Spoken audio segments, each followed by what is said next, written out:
Hello, I'm Jake Hart, your insightful guide through the mystical and metaphysical realms. I'm here to help us explore today's topic with curiosity and wisdom. Hi, I'm Zara Moon, your soulful companion on this journey into the unseen and spiritual. Let's uncover the deeper meanings together. Idea. And today, wow, we are diving into a set of materials about something.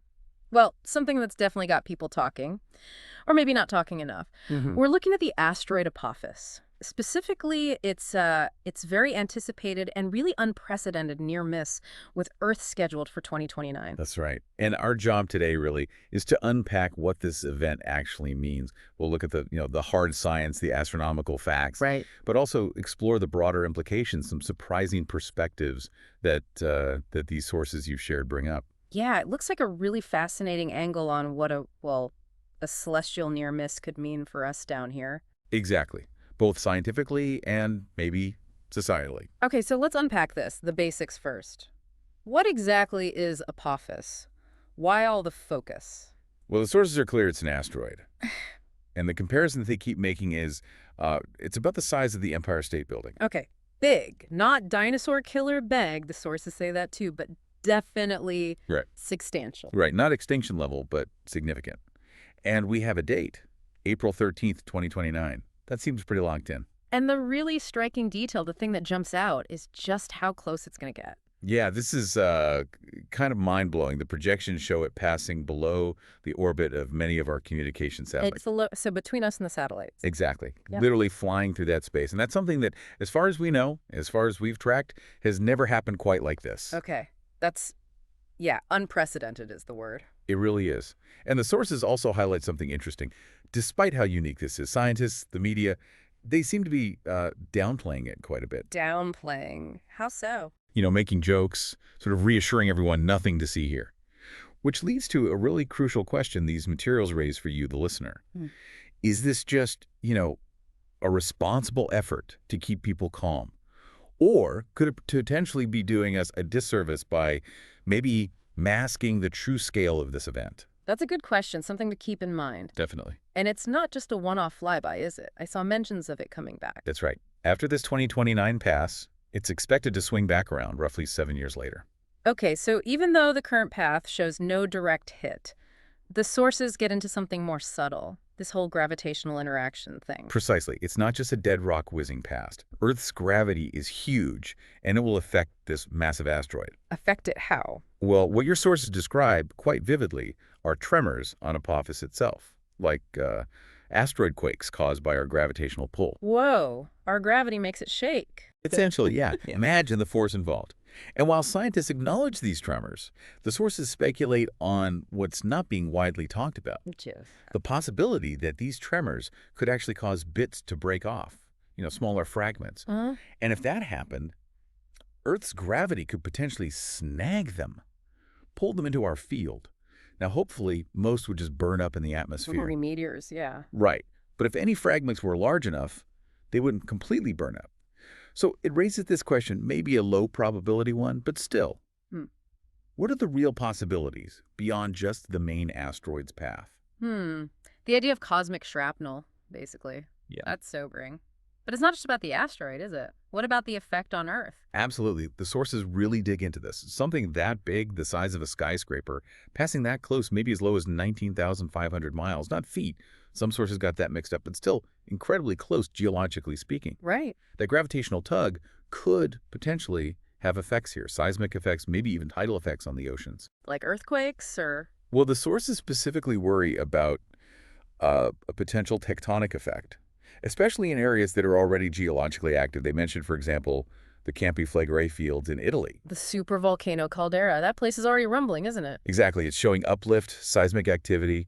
So the question the sources pose is, could this near miss provide just enough of a nudge, gravitational perturbation, to maybe trigger something in the magma chambers or along fault lines, something that might not have happened otherwise? So maybe increasing seismic activity or even worse? It's a low probability, they stress that, but it's a possibility raised by the sheer gravitational forces involved. And that gravitational interaction also explains the return trip, by the way. How so? It acts like a gravitational slingshot. Earth's gravity grabs Apophis, changes its spin and trajectory slightly, and then flings it off again on a path that brings it back around 7 years later. It's not captured, just redirected. Okay, that makes sense. Slingshotted back for another visit. Got it. So we've got the science, the potential physical effects, but then the sources take a pretty sharp turn. They do. They start connecting Apophis to much, much bigger, almost existential global happenings. Yeah, there's this really speculative idea floating around in these materials that this whole Apophis thing might be just one piece of a larger existential event that the powers that be are aware of. And this is where it gets really provocative.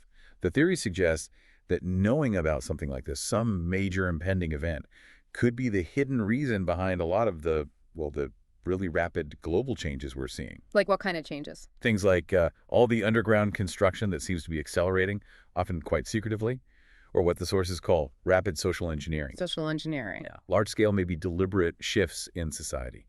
Norms, values, behaviors, possibly pushed to prepare humanity for, well, something different. It does make you ask, why the big rush?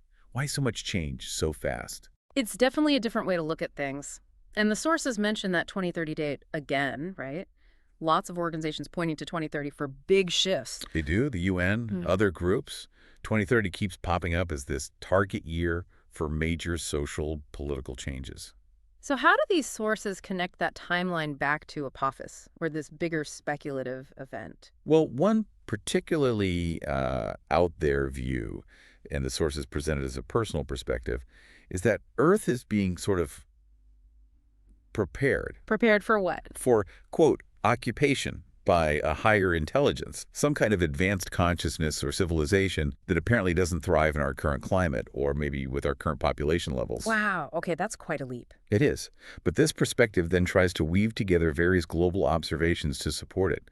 Things like geoengineering, the discussions around population reduction, whether through disease, infertility concerns, the way nations seem pushed into conflicts that drain their resources. And the question these sources keep asking is, cui bono? Who benefits from all this, if not humanity itself? They even suggest looking at ancient myths, texts talking about interstellar cooperation or past big historic events, wondering if they hint at cycles repeating now. So from that viewpoint, all the current shifts, centralizing economies, digital IDs, population talk, it's all preparation. That's the interpretation offered, yes. Preparation for when this happens, referring to this supposed arrival or return. And some sources even question the official narrative about Apophis itself. How so? They raise the possibility that the downplaying isn't just about avoiding panic.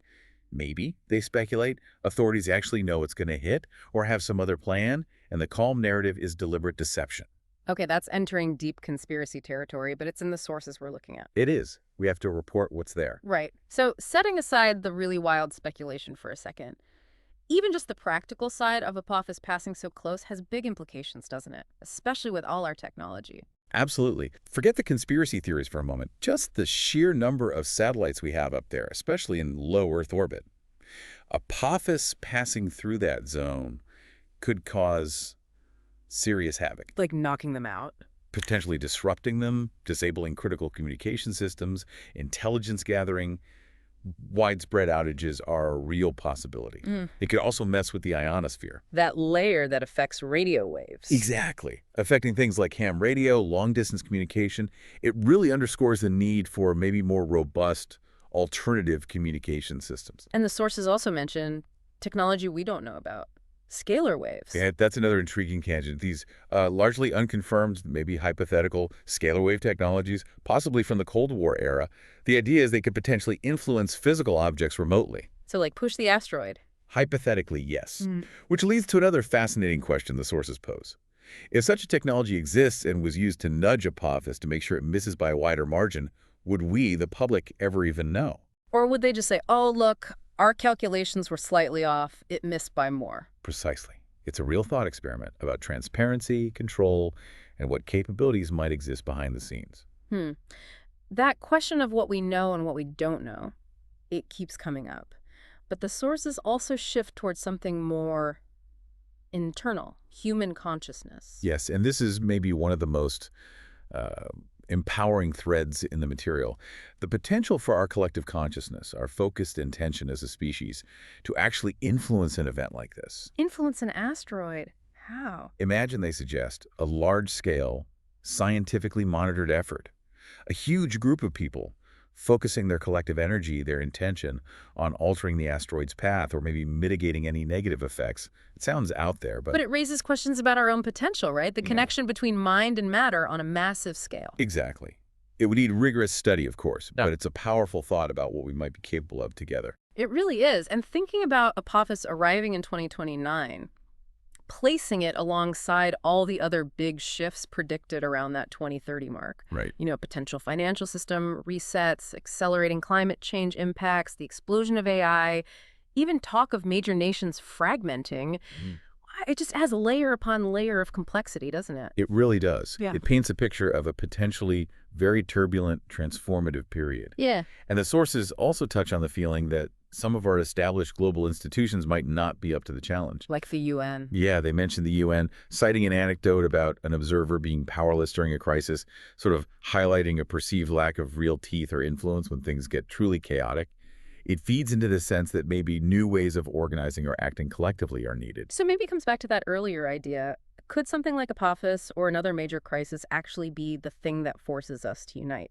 That's a recurring theme in the sources, yes. Yeah. That maybe an external threat or just a profoundly perspective-shifting event is what it takes to make humanity look beyond its divisions. Yeah. To finally say, okay, maybe squabbling over borders or ideologies isn't the most important thing right now. Exactly.